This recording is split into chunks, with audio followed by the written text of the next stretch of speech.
Hey guys, today I'm going to be talking about something which is requested so much on my channel, and every single time I even consider making it, I always call it off for whatever reason. I just was really struggling with how to approach this type of video or this type of video series, because it's a strange topic to talk about with people who might not have the same beliefs as you. So if you're watching this video and you don't have the same beliefs, or you're curious, you don't have many beliefs, so you're looking into what to believe in. If you're a curious type of person, whatever type of person you consider yourself, just keep yourself as open-minded about things as possible. This is something I love doing. I love keeping an open mind. Even to the most extreme cases, I could hear about people's beliefs in fairies or talking to trees, and it's still interesting to me, even though it might sound so bizarre. It's still cool and fun to learn about, but whatever. I'm not going to talk about talking to trees in this video.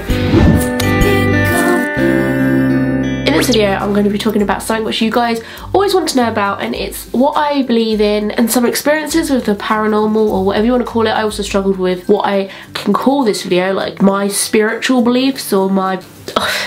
It's such a weird topic. But because there's so much I can go on about, there is literally so much, because I started believing in and like looking up and being involved in with this sort of stuff since I was probably in middle school. So that's, I don't know what that is for people who don't know what middle school is. I'm gonna say that's the school before high school. I grew up with a family who also believed in that sort of thing. People in my family would never force anything ever upon me. They'd just tell me what they believe in, such as I was growing up in a Christian family, and they would tell me what they believe in, but they would never, you know, make me also follow their footsteps. They would just tell me, inform me, educate me, and let me lead my own path. But with this really stuck, because at first it can be a very strange thing to just learn about, especially at such a young age. But as time went on, I gained more experience through joining things like the Spiritualist Church and getting involved in medium talks and demonstrations. And I don't really know the levels to talk about this sort of thing in, because I don't know what you know. We get used to it, we get the hang of it. So there are many different times I can talk about. That's why I wanted to make this series a thing on this channel, so that if there's anything new that comes up, I can talk about it maybe.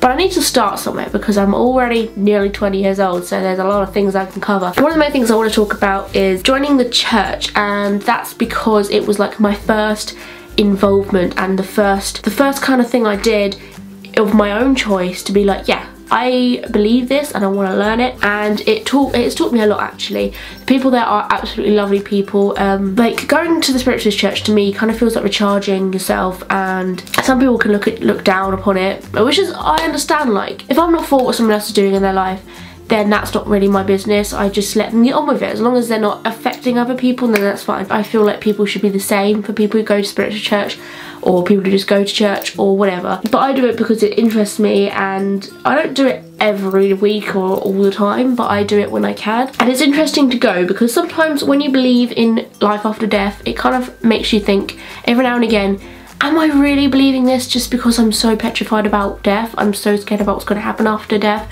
which I am. But then it's places like the Spiritualist Church, or mediums, or demonstrations, or talks that make you remember the reason why you remember. When a past loved one comes to see you, no matter where you are, like if you're having a one-to-one with medium or whatever, they have to come along with a piece of evidence and a message. You can't just have a message from somebody and then not know for sure if it's them. Like if somebody sat down and said, your grandmother's here, she says you need to try harder with what you're doing, you'd kind of be like, okay. Someone who might just jump the gun and be like, that's my grandmother, should say something like that, fair enough. But a lot of people and the spirits actually feel like they should give evidence to you, because it could be somebody else coming to you and taking on the image or taking on the relationship of someone else when it isn't actually them. Evidence is one of the main reasons why I believe, and why I always go back to saying, yeah, it's got to be a thing, because there's so many pieces of evidence that I've had. Little things which you know that medium wouldn't know. I mean, there's the generic things which I know a load of con artists like to do, such as, oh, this woman was so bubbly and so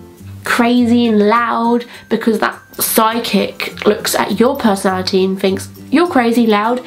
There's a big chance that your grandmother was too, or your sister was too, or whatever. It's the things which you know that they wouldn't know. They're the things that make me go, yeah, I'm so with this, because it just makes you go goosebumpy. You just know. But somebody who comes through a lot is my granddad, and that's my mum's dad. I like to joke on the fact that he he has got good at it, because he has been in the spirit world for quite a long while, and I say quite a long while because he's like one of the only people I actually met when I was on Earth with him and actually died. He's the person who's been in the spirit world longest to me when I've actually met them, so he comes through a lot. Pretty much every time I want somebody to come through, he'll be there, and it might be just to talk to me and say hello. It might be like a message, which I would probably have guessed he would have said anyway, like something to do with uni work or like working harder, or just like to give love. Sometimes they just want to give you love. And sometimes he will come through with a spirit, like with him, so like it could be my nan with him, because I feel like it takes a lot of energy for a spirit to come through to you. It doesn't seem as easy as you think. Like, you might go and see a medium and you're like, why didn't my mum come through? She never comes through. I think people like that need to understand that it's a lot harder than you think. It's probably just as hard for them to get through to us, for us to get through to them. It's not like you see ghosts every day. It takes work to come through and talk to the people on Earth, because they're not on Earth anymore. You need to remember that.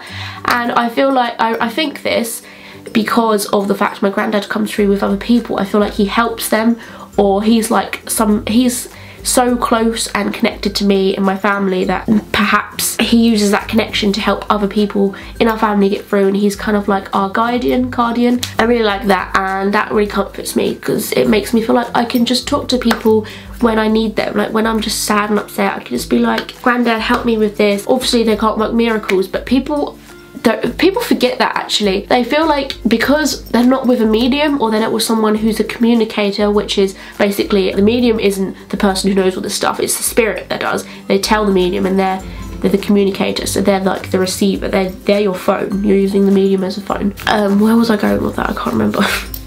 So some people think that because they're not with a medium, it means that there's no ghosts around them at that point in time. It means that they don't have any family members around them at that point in time. But that's not true. They're there all the time. They're watching you, they're looking after you. This is my opinion. Again, I'm sorry if this offends any of you, but I feel that they do. Sometimes if you really, really open your mind, you can sense them. I heard people can smell them. That's like one of the best ones, I think, which a lot of people experience when they don't actually see. You can smell the spirit, like what they smell like when they were alive, or you can just sense them. You just get goosebumps for no reason at all. Or you can just call for them and just be like, I need help. Don't be afraid to ask. I think some people are scared because they think they're gonna appear or something. If you're trying to communicate to your dad but you're scared that you're gonna appear, he's not gonna appear because he knows he's gonna frighten the life out of you. When your family members become spirits, they don't become ghosts. They don't become evil all of a sudden. They're still your mum or dad or sister or brother or whatever. I think I wanted to make this video as kind of a starter, like a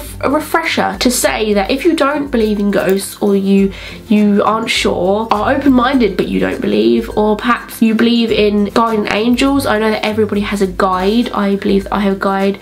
Everyone has somebody who's there to guide you and to lead you in the right directions, and to help you and to lift you up and to encourage you to do things. And that's probably going off on a whole new route, because that's a different, those types of people are on higher planes, and we're not going to go into that. I don't think we're talking about like family members at the moment. They're always there to help.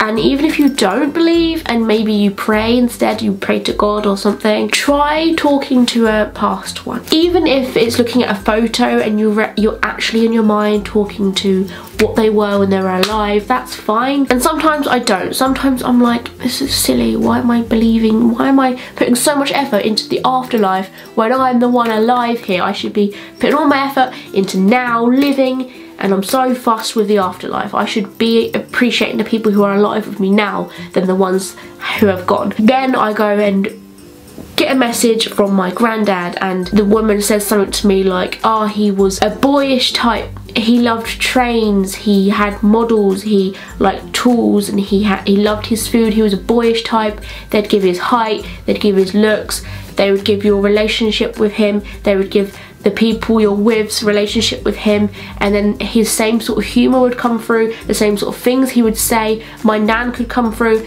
some things that she used to say to me would be said by the medium. Not many people would say that thing and the medium still knows it. It's just little bits of evidence that make you believe. And if you're like in the middle of deciding still, or maybe you've been trying so hard to believe because you've been attempting to see people and messages don't come through, keep trying if that's you, because like I said, it's harder than you think. And if you're not sure whether to, I suggest you try it a couple times, see what happens. If perhaps a message comes through and you're like, that was not right, that was made up, you feel it's a bit not the right thing, not the right person, go to someone else, try again, see what, just, I think people are afraid more than anything, but the reason why I love going to the spiritual church so much is because how friendly they are. I feel like they're the most friendliest people ever. This is coming from somebody who doesn't like going to places like that too much. I don't really go to many clubs or anything because I get quite shy. I'm quite a nervous type of person. Surprisingly, I know you wouldn't probably think that from looking at this channel. There, it's so comforting. You go in and it's like, this is nice. I feel like spiritual type of people are the best type of people. But I'm probably going to cut this video short here now because it's such a strange thing to talk about, and I'd rather know now you've heard this part more of the stuff you want to hear, because then I can make new stuff and then it could be some sort of mini series type thing. But it's interesting, really interesting to talk about. So thank you guys for watching, thank you guys for listening. If you basically think all of that was tosh, I'm very, very grateful for that if you did carry on listening. But let me know, all thoughts and all types of opinions are allowed down there in the comments though, and I will listen to each and every one of them because I respect everybody's opinions and beliefs. I truly, truly do. I love you guys so much. Stay tuned, stay awesome, stay happy. Don't forget to choose happiness, and happiness would choose you. And once again, all my social network sites are down there in my cleavage in the description box below, so maybe if you've got some questions, perhaps you just want to talk about it, then I can do that. That's more private because in the comment section obviously everybody can see it, but that option's available for you guys. Or you can just subscribe to me and then be notified every time I make a new video and become a member of the Poop Troop. Thank you for watching. Mwah, mwah, mwah, mwah, mwah. I don't like you having days off because I like to work. I'm a boff. What? And then I'd put LOL, it's ... humbug, Scrooge, Ebenezer Scrooge. So that poem was about Ebenezer Scrooge. I was such a little weirdo.